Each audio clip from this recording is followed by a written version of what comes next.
Hi, welcome to first news. ఈరోజు special ఏంటంటారా? రాజ్యాంగ ఆమోద దినోత్సవం.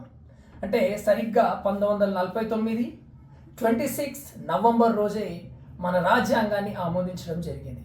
ఈ రోజు ఈ దినోత్సవం సందర్భంగా సీఎం చంద్రబాబు మాట్లాడుతూ ఆర్థిక సంస్కరణ వల్లే సంపదను సృష్టించగలమని చెప్పారు. భవిష్యత్తును దృష్టిలో ఉంచుకొని అనేక దేశాల రాజ్యాంగాలను పరిశోధించి అందులో ఉన్నతమైన వాటిని తీసుకొని బిఆర్ అంబేద్కర్ రాజ్యాంగాన్ని రచించారు.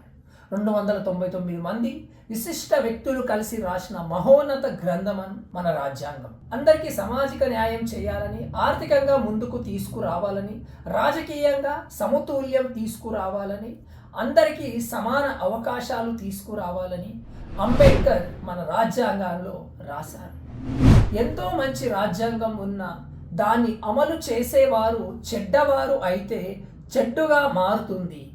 ఎంత చెడు రాజ్యాంగమైనా దాన్ని అమలు చేసేవారు మంచివారైతే అది మంచిగా మారుతుందని అంబేద్కర్ ఆనాడు అన్నారు.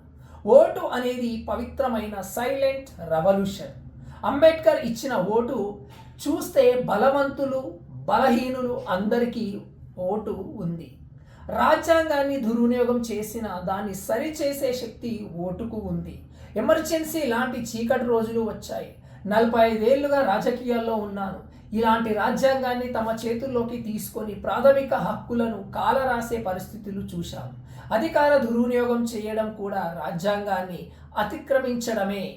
దేశంలో సాంఘిక, ఆర్థిక, రాజకీయ అసమానతలు ఉన్నాయి.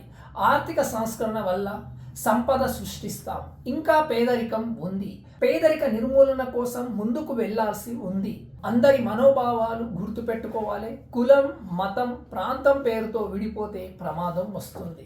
గత 5 సంవత్సరాలు మర్చిపోదనుకున్నా.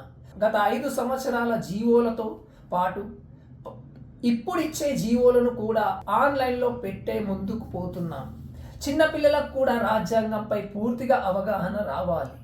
ఈ విధంగా చంద్రబాబు నాయుడు తెలియజేశారు.